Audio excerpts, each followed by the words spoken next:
여러분, 제가 문제 하나 내고 시작하겠습니다. 농사 중에서 가장 어려운 농사가 무엇일까요? 네. 아, 이구동성으로 그냥 단번에 맞춰버리시네요. 네. 네. 우리가 어른들이 그러죠. 자식 농사가 가장 어렵다고 그죠? 네, 여러분, 왜 자식 농사가 어려울까요? 네. 그쵸. 우리 마음대로 안 되니까. 그죠? 신앙생활 잘했으면 좋겠는데, 신앙생활 잘 안 하고. 그죠? 또, 빨리 좀 배우자를 만나서 가정을 이뤘으면 좋겠는데, 결혼할 생각이 없고. 그죠? 아이를 가졌으면 좋겠는데, 아이 생각이 없고. 그죠? 술, 담배를 좀 끊었으면 좋겠는데, 술, 담배를 끊지도 않고. 세상 가운데 살아가고 있고. 참, 우리가 부분이지만, 그런데 참, 자식이 내 뜻대로 안 되잖아요. 그죠? 근데 성경이 그대로 말해주고 있더라고요. 아, 이게 자식들이 내 마음대로 안 된다는 게 우리의 고통뿐만 아니라 이 성경에 나온 위인들도 또한 마찬가지입니다. 사무엘상 2장에서는 엘리의 두 아들 홈니와 비느하스가 나왔습니다. 홈니와 비느하스가 악행을 행하지 않습니까? 하나님의 그 제사를 어지럽히고 그죠? 성전을 더럽히는 그런 악을 행했습니다. 오늘 사무엘상 8장에서도 이 사무엘의 두 아들들이 나옵니다. 바로 요엘과 아비야입니다. 근데 여러분, 사무엘이 굉장히 훌륭한 훌륭한 사사이지 않습니까? 굉장히 하나님의 선지자로서 정말 하나님의 사역을 너무나 모범적으로 잘 감당한 이 사무엘, 사사 사무엘입니다. 그렇다고 한다면 그의 아들들, 요엘과 아비야, 그들도 아버지의 본을 받았으니, 아버지의 본을 봤으니 정말 좋은 사사로 서야 되잖아요. 근데 그렇지 못했습니다. 요엘이란 뜻은 여호와는 하나님이시다 라는 뜻입니다. 아비야는 하나님은 아버지시다.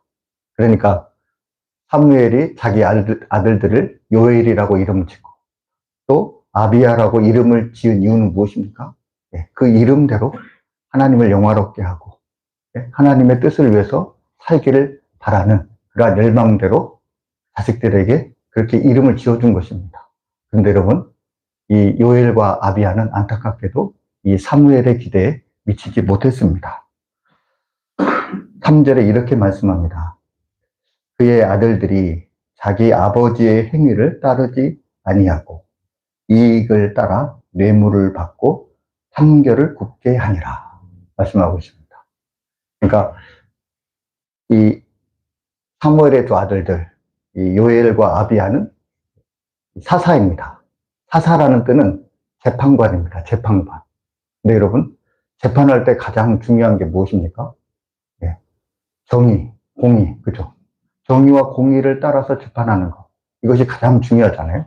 그런데 이 사무엘의 두 아들들, 이 사사들은 정의와 공의대로 행하지 않았습니다.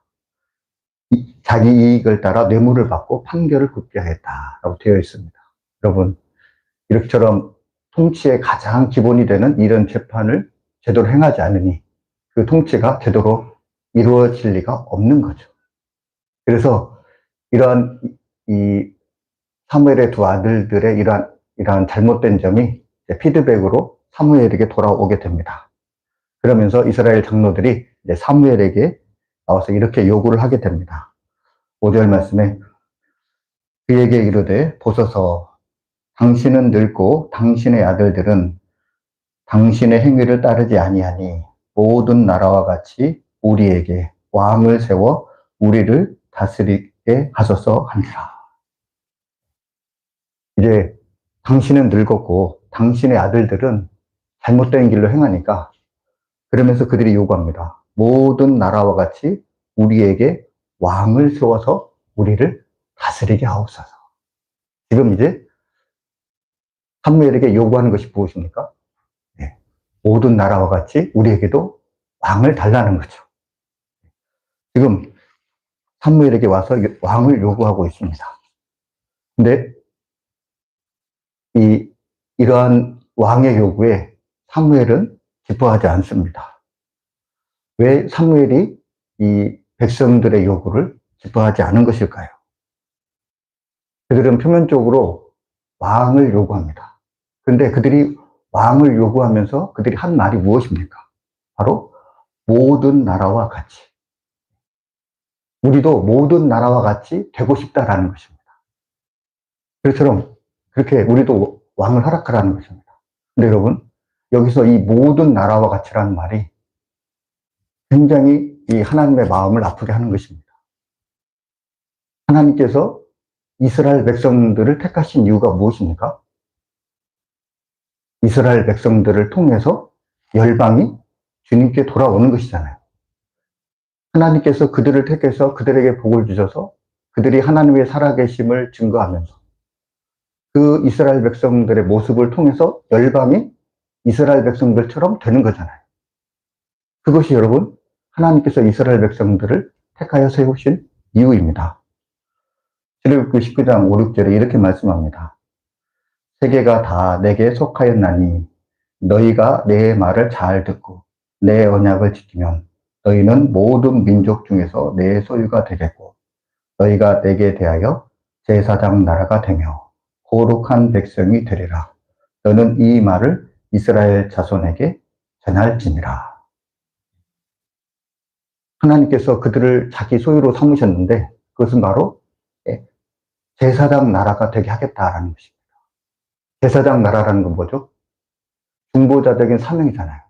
하나님과 열방 사이에서 제사장 나라가 되어서 중보자의 사명을 감당하는 것입니다. 그러면서 이 이스라엘을 통해서 열방이 하나님께 돌아오게 하는 거잖아요. 이것이 하나님께서 그들을 구별하여 세우신 목적입니다. 근데 여러분, 지금 열방이 이스라엘 백성들을 닮아야 되는데 이스라엘 백성들이 지금 어떻게 하겠다라는 것입니다.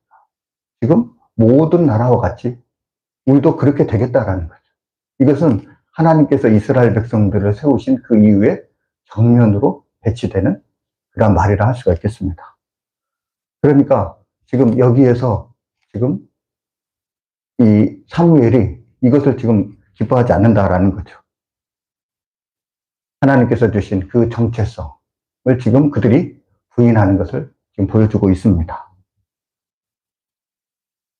요리문답 1번. 우리가 이제 세례 받을 때 우리가 요리문답을 하지 않습니까? 아마 여러분도 세례를 받았을 때 아마 이런 요리문답을 했을 겁니다. 근데 여러분, 요리문답의 첫 번째 질문이 무엇입니까? 여러분, 요리문답에 우리가 받는 우리 장로교 요리문답의 첫 번째 질문이 뭐죠? 네. 세례를 다시 받으셔야 될 것 같아요. 원래 1번은 다 하는데 1번이 제일 하잖아요. 1번이니까 당연히 하잖아요. 1번 우리 요리문답의 질문이 뭡니까? 그렇죠. 사람의 제일 되는 목적. 그렇죠. 사람의 제일 되는 목적이 무엇입니까? 좀 대답해 보십시오. 사람의 제일 되는 목적이 무엇입니까? 하나님을 영화롭게 하고, 네, 그리고 그분을 영원토록 기뻐하는 것. 이것이 우리 사람의 제일 되는 목적이잖아요. 여러분, 하나님께서 지금 이스라엘 백성들을 택하셨습니다. 그러면 그들이 하나님의 영화롭게 해야 된다는 거잖아요. 그죠? 그들이 하나님을 기뻐해야 된다는 거죠. 근데 그들이 지금 그 첫 번째 목적을 지금 거부하고 있다는 것입니다. 하나님을 영화롭게 한다는 것이 무엇입니까? 여러분, 예를 들어서 여러분 달이 빛나고 있습니다. 근데 여러분, 달이 자체적으로 그 빛을 발할 수 있는 발광체가 아닙니다. 그렇지만 달은 빛나고 있고 달은 우리에게 환한 빛을 주고 있습니다. 그렇다고 한다면 여러분, 달이 어떻게 이렇게 환한 빛을 비출 수 있는 것입니까? 그것은 바로 태양빛을 비춰서 그것을 반사해서 그 빛을 우리에게 주는 것입니다.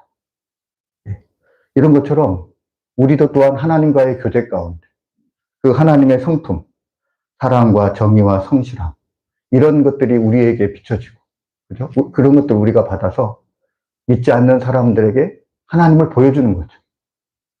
우리를 통해서 하나님의 그 사랑과 하나님의 공의와 하나님의 성실하심이 드러나는 것입니다. 그러므로 인해서 사람들이 하나님이 정말 살아계시다. 네. 달이 빛을 내지 못하지만 우리 스스로 하나님은 아니지만 그러나 하나님을 통해서 우리가 그것을 사람들에게 증거할 수 있다라는 거죠. 이것이 하나님을 영화롭게 하는 것입니다. 또 하나님을 즐거워한다는 게 무엇입니까? 하나님과 사귀는 것을 최고의 기쁨으로 삼는다라는 거죠.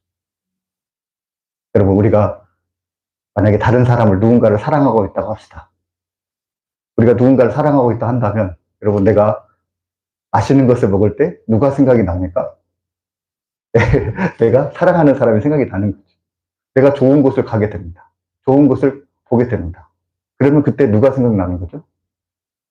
예. 내가 사랑하는 사람이 생각나는 거죠. 이것이 그 사람을 기뻐하고 즐거워하는 거죠. 이처럼 하나님께서는 우리가 하나님과의 사귐 가운데, 교제 가운데 그것을 최고의 기쁨으로 함고 살아가길 원하신다라는 거죠. 근데 지금 이스라엘이 왕을 요구하고 있습니다. 이처럼 그들은 하나님의 이러한 우리에게 요구하시는 제일 되는 목적을 지금 거부하고 있다라는 거죠. 여러분, 올 한 해 여러분 나름대로 목표를 세우셨을 것입니다. 되고자 하는 소망이 있을 것입니다. 근데 여러분, 우리가 되고자 하는 목표, 우리가 세운 소망, 여러분 그것이 무엇입니까? 만약에 우리가 세운 목표들, 우리가 세운 계획들, 그것이 만약에 세상 사람들과 별 차이가 없다고 한다면 우리는 하나님을 영화롭게 하거나 하나님을 기뻐하시는 우리의 목적을 잃어버린 것이다라는 것입니다. 여러분, 올 한 해 무엇보다도 하나님을 영화롭게 하는 저희들이 되었으면 좋겠습니다.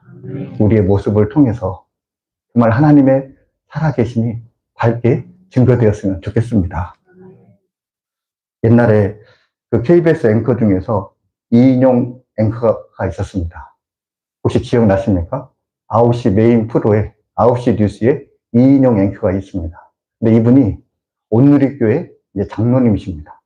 근데 이분이 처음에 이제 신앙생활을 잘 한 게 아닙니다. 이분이 이제 37살에 인격적으로 이제 주님을 만나게 되었습니다.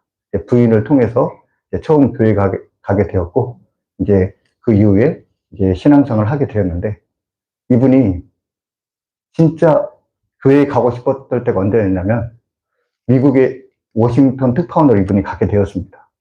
그런데 자기와 함께 일하는 그 선배 기자죠. 선배 기자분이 너무나 인격적으로 훌륭한 거예요. 그래서 이분이 그 마음속에, 나도 이제 이 선배가 이제 워싱턴 그 장로교회에 이제 출석하고 있었더라고요. 근데 이제 이분에게 그 마음이 생긴 거죠. 나도 예수님을 믿으면 이렇게 훌륭한 인격을 가질 수 있을까라고 이렇게 생각을 해서 그 선배 기자한테 여쭤봤다는 거예요. 제가 선배님이 다니는 교회를 제가 다녀도 되겠습니까? 오라고 해서 자기 부인의 어떤 요구가 아니라 자기 스스로 이제 워싱턴 중앙교회를 출석하게 되었다고 합니다. 그런데 교회를 딱 처음 갔는데 앞에 이제 두 분, 나이 드신 두 분이 이제 서 계시는 거예요. 남자분 두 분이. 한 분은 이제 머리가 하얀 백발이고 또 한 분은 이제 약간 반백의 그 두 분이 신사가 있었습니다. 두 분이 이제 교회에 있는데 그 두 분의 모습을 봤다라는 거예요. 근데 그 얼굴이 얼마나 환하고 얼마나 그 좋은지, 그분들이 정말 부러웠다라는 거예요. 그러면서 소망이 생겼다라는 거죠. 나도 교회를 다니면 저분들과 같이 되겠구나. 라는 그런 소망이 생겨서 그 이후로 신앙생활을 잘 하게 되었다고 합니다. 여러분, 이인용 앵커가 왜 교회에 나오게 되었으며, 왜 교회에 정착하게 되었습니까? 바로 신앙생활하는 우리의 모습들을 통해서 그가 하나님의 모습을 보게 된 거죠. 하나님의 형상을 보게 된 거죠. 이처럼 우리가 우리의 모습을 봤을 때, 정말 하나님은 살아계시구나 하는 그 하나님의 살아계심을 증거하는 저와 여러분이 되었으면 좋겠습니다. 오늘 이스라엘 백성들이 이제 사무엘에게 왕을 요구합니다. 그때 하나님께서 이 상황을 듣고 사무엘에게 이렇게 이야기를 하십니다. 7절 말씀에 여호와께서 사무엘에게 이르시되 백성이 내게 한 말을 다 들으라. 이는 그들이 너를 버림이 아니요 나를 버려 자기들의 왕이 되지 못하게 함이니라. 지금 왕을 달라는 거죠. 이스라엘의 진짜 왕이신 하나님을 버린 거다. 이렇게 주님께서 말씀하고 있다라는 것입니다. 그러면서 이 사무엘을 통해서 이제 왕을 요구하는 이스라엘 백성들에게 왕의 제도의 폐단에 대해서 이제 이야기를 해주십니다. 예, 여러 가지 왕의 제도의 폐단이 있는데 첫 번째로 왕의 폐단은 이스라엘 백성들의 아들들을 착취한다라는 거죠. 아들들을 빼앗아 간다라는 것입니다. 그러니까 이 이스라엘 백성들의 아들들에게 이제 군력을 시키고 또 노동력을 착취해서 또 통치 기반을 이제 이루어가는 거.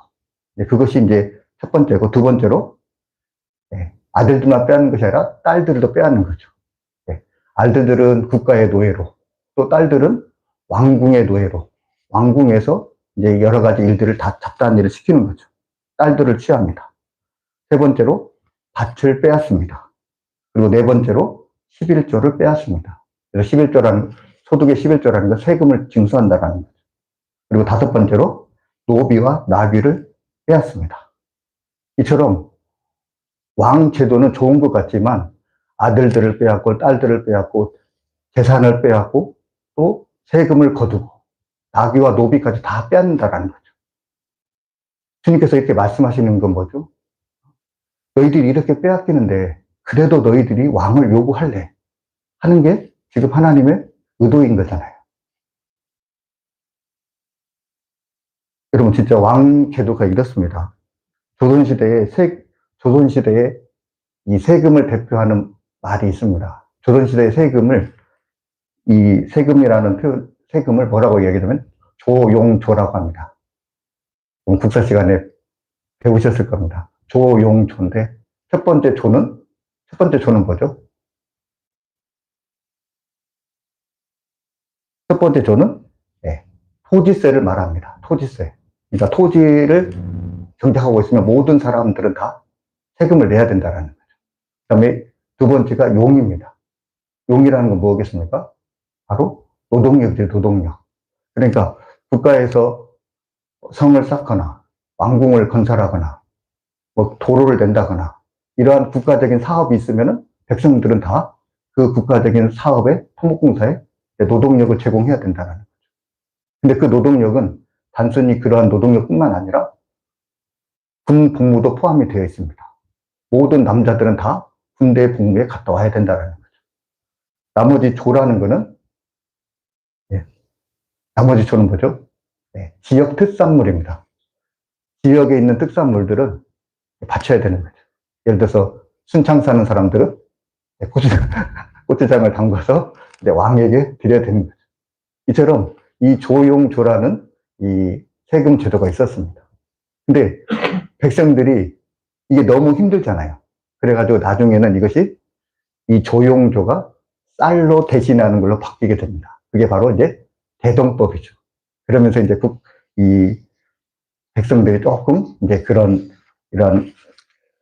이런 세금에서 조금 이제 자유로워진 거죠. 여러분, 현대판 왕정이 있습니다. 현대판 왕정이 누구냐면, 북한의 김정은입니다. 요즘 김정은에 대해서 많이 나오는데요. 북한 인민들이 지금 굶주려 죽고 있습니다. 근데 여러분, 그가 행하는 것은 무엇입니까?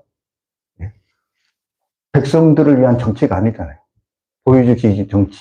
그게 지금 현대판 왕이라고 할 수 있는 독재자의 모습이잖아요.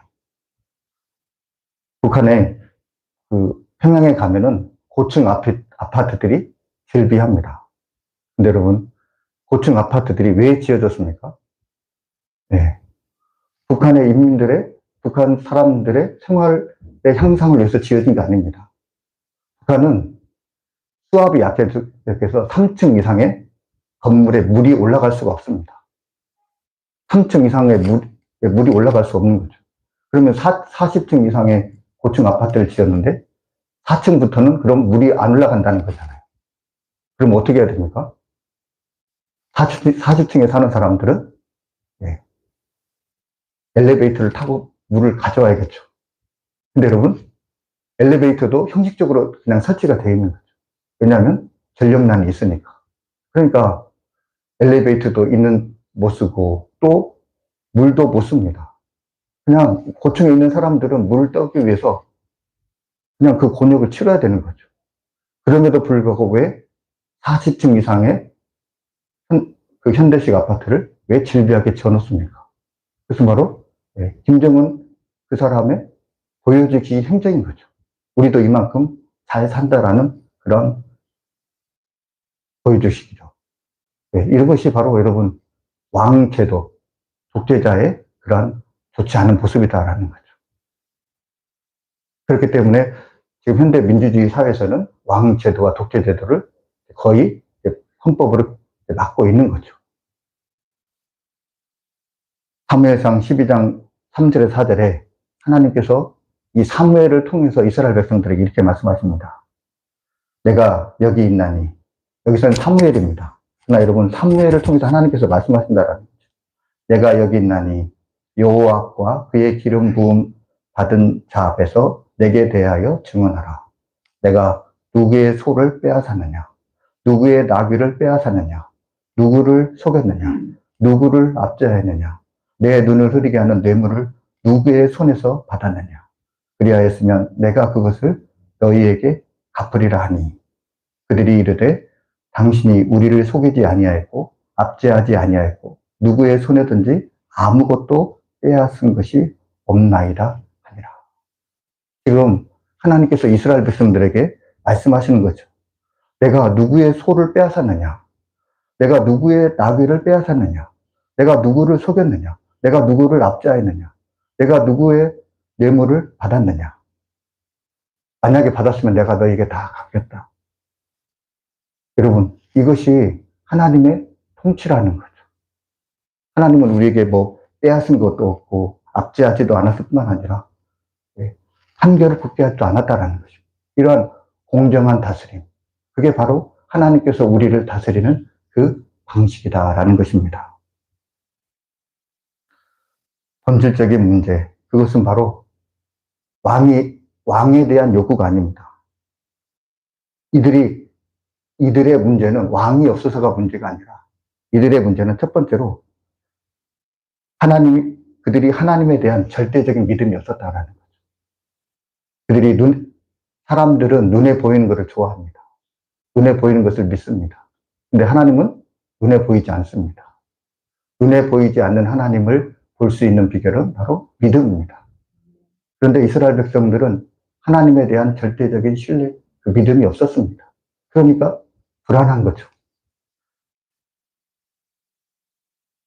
두 번째로 그들은 하나님의 통치받는 것을 싫어했습니다. 이것은 죄인의 기본적인 마음인 거죠. 죄인은 본성적으로 하나님이 우리를 다스리는 것을 거부합니다. 그러면서 스스로 왕이 되려고 하는 거죠. 이것이 바로 인간의 교만이라 할 수가 있습니다.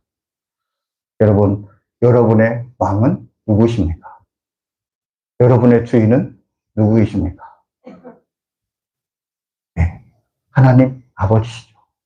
하나님 아버지가 우리의 왕이시고 우리의 주인이십니다.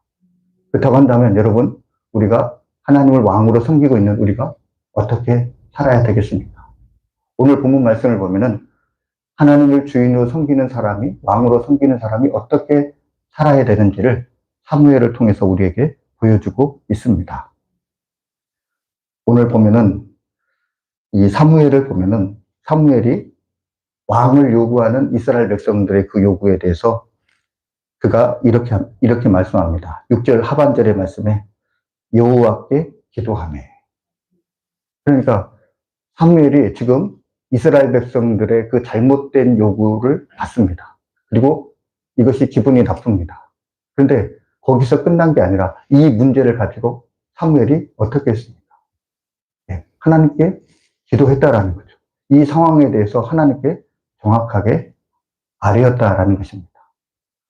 그럴 때 하나님께서 사무엘에게 왕 제도의 잘못된 점을 이스라엘 백성들에게 말하게 하십니다. 그러면서 이스라엘 백성들에게 이 왕 제도의 잘못된 점을 이야기를 합니다. 그때 이스라엘 백성들이 어떻게 합니다? 어떻게 합니까?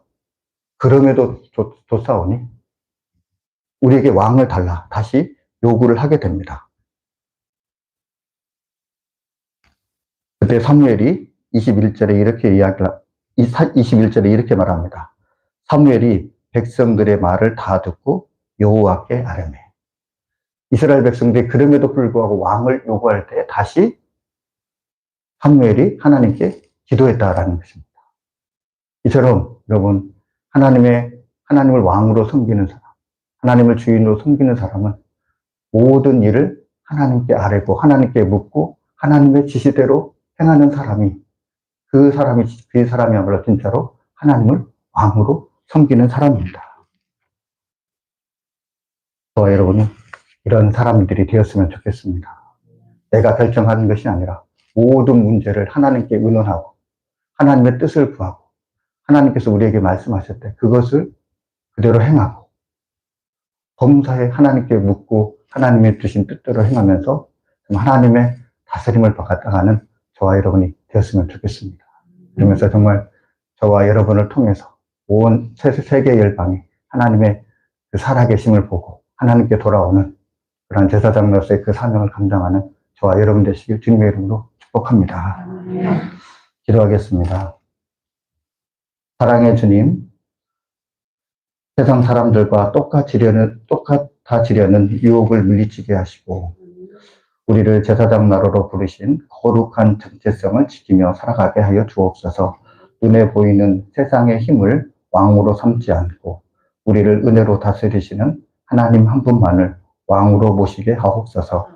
우리의 것을 빼앗는 세상의 왕과는 달리 모든 것을 아낌없이 내어주신 주님의 통치 안에서 참된 평안을 누리게 하옵소서.